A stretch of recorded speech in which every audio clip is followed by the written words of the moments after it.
제가 우리 새미듬 장로교를 2000년도 10월 1일 주일날 이렇게 교회를 개척해서 작년 11월 10일날 은퇴를 했으니까 만 24년 하고 한 1개월 정도를 목회를 했는데, 그동안에 창립기념일마다 외부 강사 목사님을 모셔서 부흥회를 했었습니다. 외부 강사를 모셔서 계속 하다가 오늘 처음으로 제가 강사가 된 줄로 믿습니다. 제가 목회할 때는 제가 혼자 강사가 되어가지고 그렇게 목회를 하지 않고 외부 강사 목사님들만 모셔서 했는데, 이제 김현진 목사님에게 바톤이 넘어가니까 저를 원로 목사가 이렇게 말씀을 증거할 수 있도록 기회를 주셔서 감사를 드립니다. 원로 목사니까 제가 원로 목사 같아요. 원로 목사는 머리도 하얗고 좀 나이가 지긋해야 되는데, 그래도 하나님께서 부족한 종을 70세에 이렇게 은퇴할 수 있도록 역사하시고 도우신 분이 능력이 우리 하나님이신 줄로 믿습니다. 저는 오늘부터 우리 교회 창립 25주년을 기념하면서 또 제 성역 51주년을 기념하면서 오늘부터 이제 말씀을 5월 1일, 2일, 3일, 4일까지 11시마다 아침에 시작을 해서 증거할 텐데, 이번에 주제를 선진들의 위대한 신앙을 배우는 우리 새미듬 공동체, 한번 따라합시다. 선진들의 위대한 신앙을 배우는 새미듬의 공동체, 이런 주제를 가지고 4일 동안 말씀을 증거하려고 합니다. 부족한 종이 주의 몸든 교회인 이 새미듬 장로교를 지난 24년 동안 섬기게 하시고, 또 원로 목사로 이제 물러앉은 그런 지가 벌써 6개월이 지나가고 있는데, 저희 당회에서 근본에 저를 부흥 강사로 이렇게 추천을 해주시고, 또 이 귀한 집회를 추진해 주셔서 오늘 이렇게 귀한 집회를 시작하게 하신 분이 우리 하나님이신 줄로 믿습니다. 저는 이번에 선진들의 위대한 신앙을 배우는 새 믿음의 공동체, 이런 제목을 가지고 주제를 가지고 4일 동안 말씀을 증거하려고 하는데, 첫 번째 날에는 창세기 오늘 읽은 22장 1절로 19절 말씀을 중심으로 하나님의 말씀을 준행한 아브라함, 이런 제목으로 오늘 말씀을 증거하고, 둘째 날에는 창세기 39장 1절로 23절을 본문으로 요셉과 함께 하신 하나님, 이런 제목으로 말씀을 증거하려고 합니다. 셋째 날에는 다니엘서 6장 1절로 28절을 중심으로 기도로 승리한 다니엘, 이런 제목으로 말씀을 증거하고, 넷째 날인 5월 4일 주일에는 신약 중에서 사도행전 20장 17절로 24절까지 말씀을 중심으로 생명 걸고 복음을 증언한 바울 사도, 이런 제목을 가지고 말씀을 증언하려고 합니다. 이번 집회 기간 동안에 하나님의 은혜 가운데 이 귀한 집회를 통해서 여러분들의 신앙관이 올바르게 성경적으로 정립이 되므로 여러분들 가운데 위대한 아브라함과 같은 신앙인들이 나올 수 있기를 축원합니다.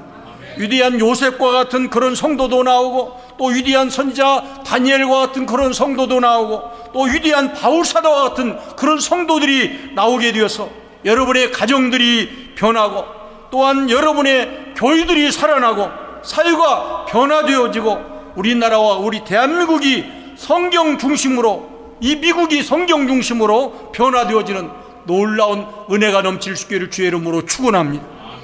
아무튼 이번 집회가 은혜스럽게 시작을 해서 잘 맞춰질 수 있도록 위해서 열심히 기도해 주기를 바랍니다. 저는 오늘 이 본문 말씀인 창세기 22장 1절로 19절 말씀을 중심으로 하나님의 말씀을 준행한 아브라함, 이런 제목을 함께 은혜를 나누고자 합니다. 한마디로 정리해 본다면 아브라함은 순종의 사람이었던 줄로 믿습니다. 아브라함이 하나님의 명령에 순종함으로 그가 복을 받고 그의 후손 만대가 복을 받던 사실을 알 수가 있습니다. 그렇다면 우리도 역시 하나님의 명령대로 순종하는 성도들은 지금도 하나님으로부터 복을 받게 되는 줄로 믿으시기를 바랍니다. 창세기 22장을 보면 하루는 하나님이 아브라함을 시험하시려고 그를 부르셨습니다. 테스트하시려고 아브라함을 불렀어요. 아브라함아, 이렇게 부르니까 이 아브라함이 내가 여기 있나이다 답변을 했죠. 그때 여호와께서 뭐라고 말씀하십니까? 내 아들, 내 사랑하는 독자 이삭을 데리고 모리아 땅으로 가서 내가 내게 알려준 바 한 산 거기서 그를 번제로 드리라. 자기의 사랑하는 아들 이삭을 하나님께 번제로 잡아서 드리라는 거예요. 이삭은 아브라함이 100세에 얻은 너무나도 귀한 자기의 사랑하는 독자 아들이었던 것입니다. 물론 여종이었던 하갈에게서 난 아들 이스마엘도 있었지만은 이삭이야말로 본처인 사라가 노경인 90세에 낳았던 사랑하는 적자인 이삭이었던 것입니다. 창세기 22장에 나타나는 이삭의 나이는 그때쯤 얼마나 되었을까요? 성경학자들은 이때 이삭의 나이를 37세 이전으로 보면서 약 25세에서 36세 정도에 행하여진 사건으로 보고 있는 것을 알 수가 있습니다. 그때 이삭은 이미 장성을 해서 번제에 쓸 나무를 짊어지고 산에 오를 정도로 힘이 왕성한 청년 이삭이었던 것을 알 수가 있습니다. 여호와 하나님이 이런 사랑하는 아들 이삭, 눈에 넣어도 아프지 않은 그 사랑하는 아들 이삭, 그 이삭을 데리고 모리아 땅으로 가가지고 번제로 드리라고 하는 이 명령을 아브라함에게 하신 것입니다. 그런데 본문 2절과 3절 사이에 보면 하나님의 이런 명령에 대해서 아브라함이 고민을 한다거나 하나님께 무슨 투정을 부린다거나 불만을 토로한다거나 그런 질문을 하지 아니한 사실을 알 수가 있습니다. 저 같으면 목사라 할지라도 하나님 앞에 막 따졌을 것 같습니다. 하나님 앞에 이런 질문도 해보고 또 저런 투정도 해보았을 것입니다. 하나님 앞에서 투정을 부리면서 하나님, 그 아들이 어떤 아들인지 잘 아시잖아요. 제가 100세였고 그리고 사라가 90세였을 때 하나님의 축복으로 하나님의 기적으로 얻은 아들이 아닙니까? 그런 사랑하는 아들 이삭을 하나님께 잡아서 번제로 태워서 번제로 바치라고요? 자기 가슴을 치면서 하나님 앞에서 이런 하소연을 하였을 것입니다. 그런데 하나님이 이삭을 바치라고 하는 그 아브라함에게 아브라함이 뭐라고 합니까? 아브라함이 아침에 일찍 일어나 어떤 투정이나 원망이나 불평은 한마디도 없고 하나님의 명령을 밤에 받았는데 그 다음날에 아침에 일찍 일어나 나귀에다가 안장을 지우고 두 종과 두 아들 이삭을 그의 아들 이삭을 데리고 번제에 쓸 나무를 쪼개어 가지고 떠나 하나님이 자기에게 일러준 곳으로 갔다 그랬습니다. 그리고서 이렇게 출발을 해가지고 한 제3일째가 되었을 때 아브라함이 눈을 들어 보니까 그곳을 멀리 바라볼 수가 있었던 것입니다. 그래서 아브라함이 종들에게 말합니다. 너희는 나귀와 함께 여기서 기다리라. 산 밑에를 말하는 거예요. 여기서 기다리라. 내가 아이와 함께 저기 가서 예배하고 우리가 너에게로 돌아오리라. 예배하고 돌아오겠다고 그랬습니다. 만일 두 종들을 그대로 함께 데리고 모리아산에 올라갔더라면 어떤 일이 벌어졌을 것 같습니까? 아브라함이 번제단을 쌓고 이삭을 결박해가지고 번제로 하나님 앞에 드리려고 했을 때 이 종들이 가만히 있었겠습니까? 극구 만류했을 것입니다. 지금 노망이 들려서 그러시는 겁니까? 이 아들이 어떤 아들인데 죽여서 번제로 하나님께 드린다고요? 하면서 종들이 아브라함을 극구 만류한다라고 난리가 났을 것입니다. 아브라함은 하나님의 그 명령대로 순종하기 위해서 미리서 그런 장애물들을 다 제어하게 된 줄로 믿습니다. 그 후에 아브라함이 번제나무를 가져다가 그의 아들 이삭에게 지우고 그리고 자기는 불하고 칼을 손에 들고 아버지와 아들 이렇게 둘이서만 동행하면서 모리아산으로 올라갔던 것입니다.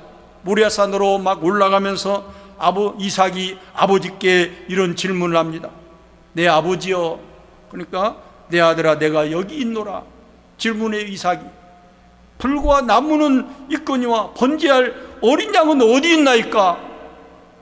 이삭이 당연히 질문할 수밖에 없는 내용이죠. 번제할 어린 양이 없으니까 번제할 어린 양은 어디 있나이까? 그때 아브라함이 대답하기가 매우 곤란한 질문이었던 것입니다. 아브라함이 사랑하는 아들 이삭에게 번제에 쓸 제물은 바로 너란다 라고 대답하지 못했던 것입니다. 그때 아브라함이 하나님이 주신 지혜를 가지고 무엇라고 대답을 합니까? 내 아들아, 내 아들아, 번제할 어린 양은 하나님이 자기를 위하여 친히 준비하시리라. 그리고 두 사람이 함께 나갔다고 그랬습니다. 하나님이 준비하신다고 그렇게 답변을 했습니다.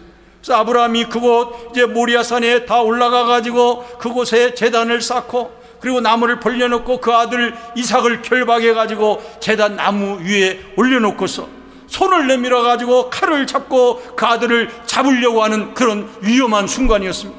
매우 위험한 순간이었어요. 그때 이삭이 아버지께로부터 결박을 당해 가지고 제단 나무 위에 놓여 있었지만은 이삭이 발버둥을 친다거나 반항하지 아니하였던 것을 알 수가 있습니다. 이삭도 역시 아버지와 같이 순종적인 인물이었던 것을 알 수가 있습니다. 그 순간에 하늘에서부터 여호와의 사자가 그를 부르십니다. 아브라함아, 아브라함아. 그러자 아브라함이 내가 여기 있나이다. 여호와의 사자가 아브라함에게 말합니다. 그 아이에게 내 손을 대지 말라. 그에게 아무 일도 하지 말라. 내가 내 아들 내 독자까지도 내게 아끼지 아니하였으니 내가 이제야 내가 하나님을 경유하는 줄을 아노라. 여기 1절에 하나님이 아브라함을 시험하시려고 이와 같은 명령을 내렸다고 말씀하고 있죠. 아브라함은 하나님의 그 명령 그대로 순종함으로 하나님이 주신 그 시험에서 합격하게 된 줄로 믿습니다. 그리고 나서 아브라함이 눈을 들어 살펴본 즉 순양이 뒤에 있는데 뿔이 수풀에 걸려가지고 꼼짝 못하고 있어요. 그래서 아브라함이 거기에 있는 그 순양을 가져다가 그 아들을 대신해서 하나님께 번제로 드린 줄로 믿습니다. 그리고 나서 아브라함이 그 땅 이름을 뭐라고 했어요? 여호와 이레라 하였더라. 여호와께서 준비하시리라. 여호와께서 산에서 준비하시리라는 그런 뜻을 가지고 있습니다. 그리고 나서 여호와의 사자가 하늘에서부터 두 번째 또 아브라함을 불러 말씀하십니다.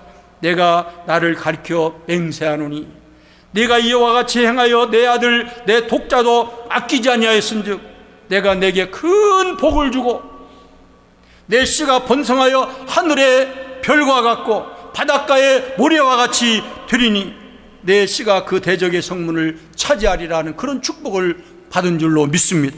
그리고 축복하기를 계속해서 또 내 씨로 말미암아 천하 만민이 복을 받으리니 이는 내가 나의 말을 준행하였음이니라.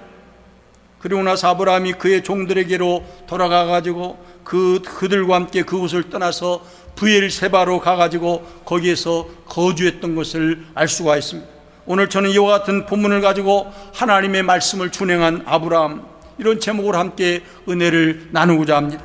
첫 번째로 하나님은 아브라함이 하나님의 명령 그대로 순종해서 사랑하는 독자 이삭을 하나님께 번제로 드리려고 했던 그 아름다운 모습을 보시고 아브라함을 먼저 칭찬하신 것을 기억하시기를 바랍니다. 오늘 12절에 보면 그랬죠. 내가 내 아들 내 독자까지도 아끼지 아니하였으니 내가 이제야 내가 하나님을 경유하는 줄을 아노라.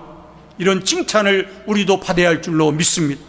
이 말씀을 하기 이전에 먼저 그 아이에게 내 손을 대지 말라, 그에게 아무 일도 하지 말라, 이렇게 명령한 것을 알 수가 있습니다. 그 절박한 순간에 정말로 아브라함이 칼을 들어서 이삭을 칼로 찔러 죽여서 하나님께 번제로 드리려고 하는 그 순간에 두 번이나 하나님의 사자가 그렇게 강조하고 있는 것을 볼 수가 있습니다.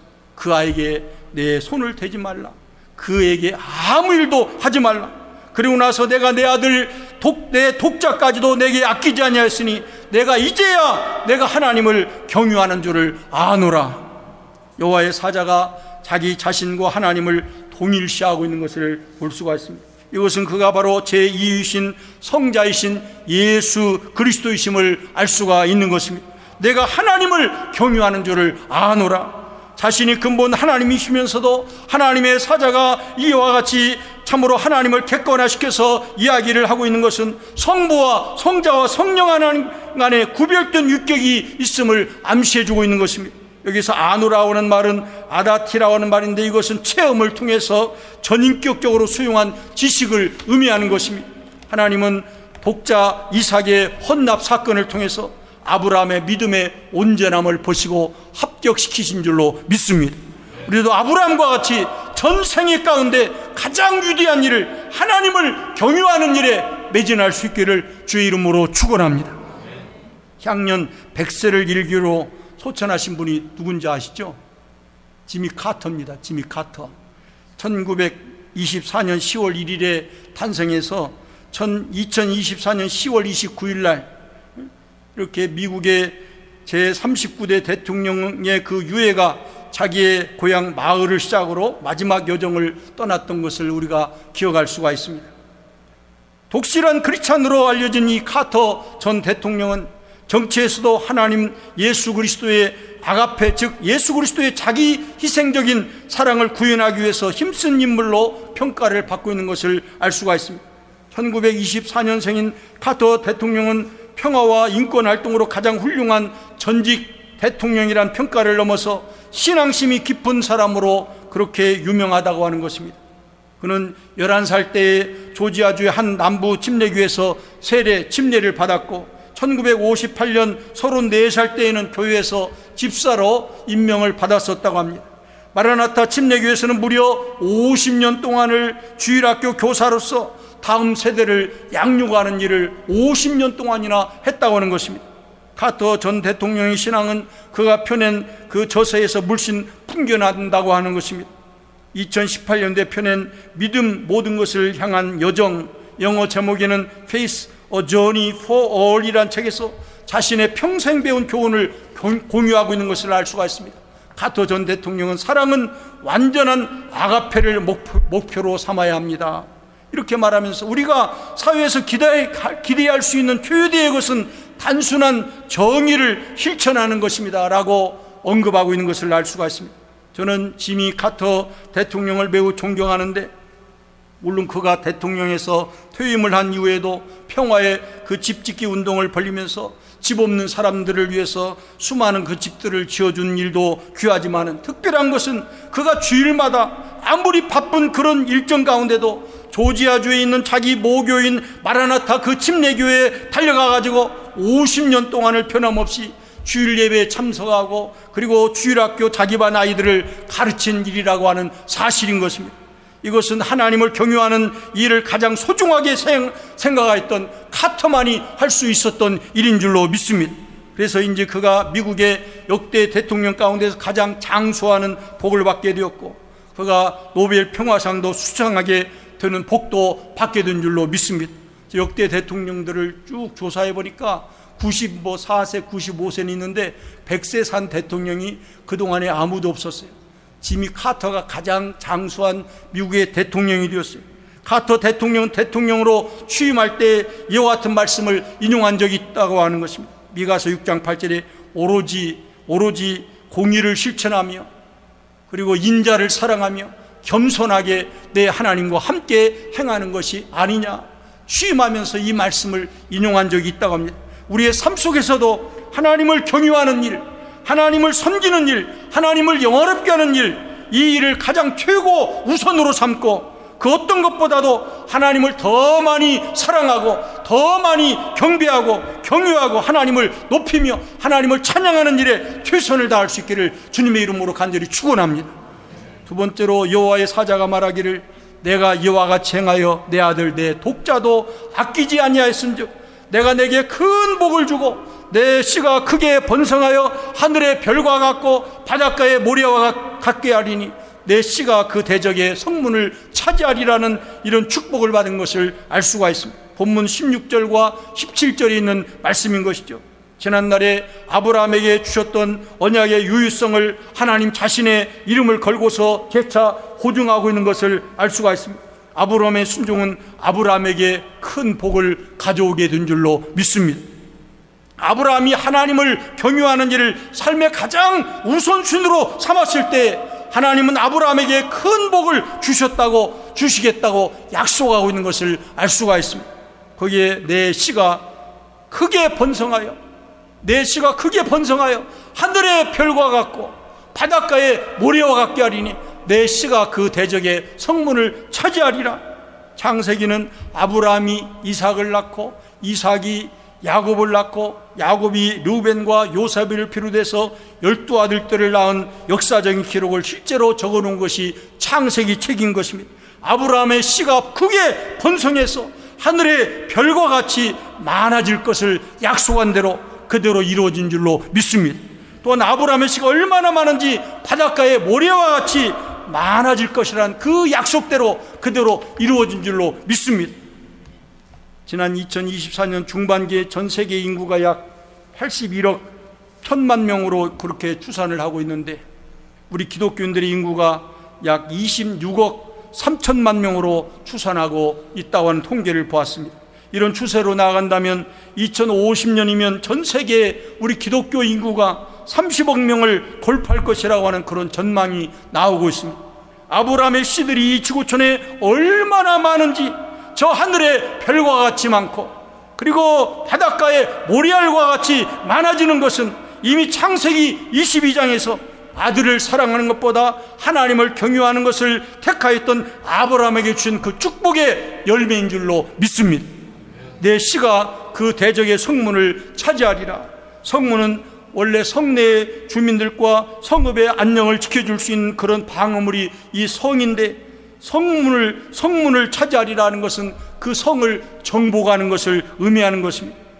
1차적인 바로 그 뜻은 바로 아브라함의 후손인 이스라엘이 원수를 다 물리치고 약속대로 약속된 성읍인 가나안 땅을 점령할 것을 말해주고 있는 것입니다.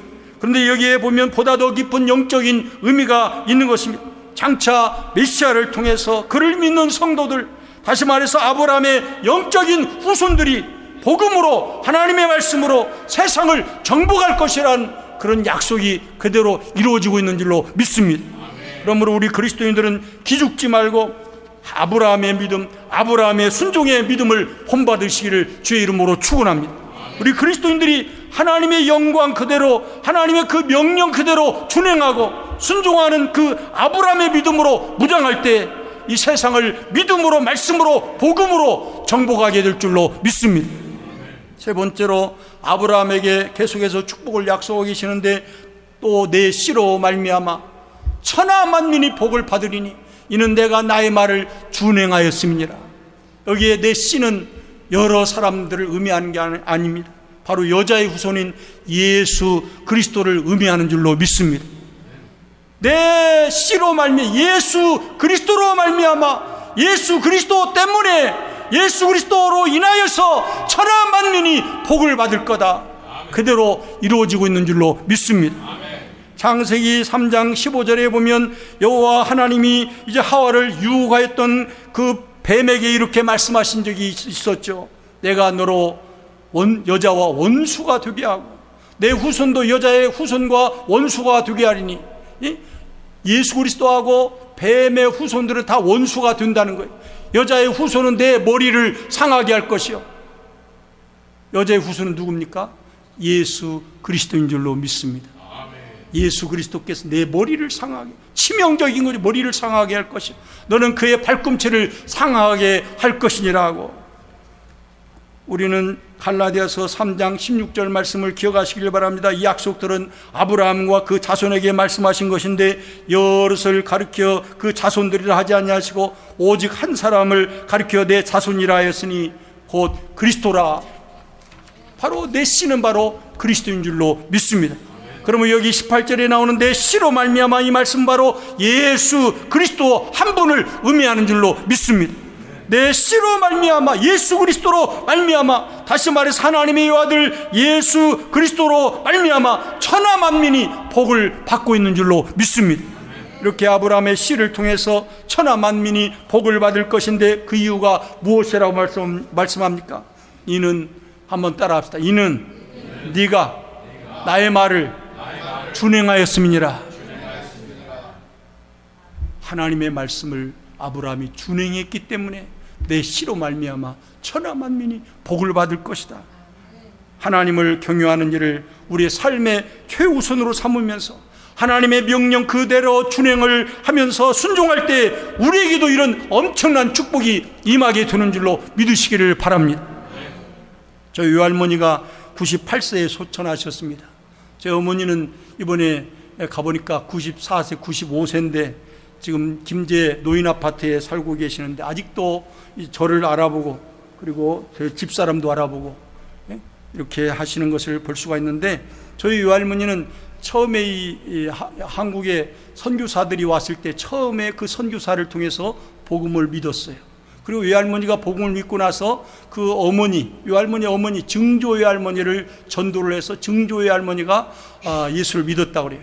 그러니까 증조 외할머니, 그리고 우리 외할머니, 그리고 어머니 때 우리, 그리고 사형제들, 그리고 제 두 아들들이 두 아들 가운데 둘째가 낳은 두 손주들까지 하면 지금 6대째 이렇게 신앙생활을 하는데, 그 외할머니의 가문에 목사들이 얼마나 많은지 하나님의 축복이 임한 줄로 믿습니다.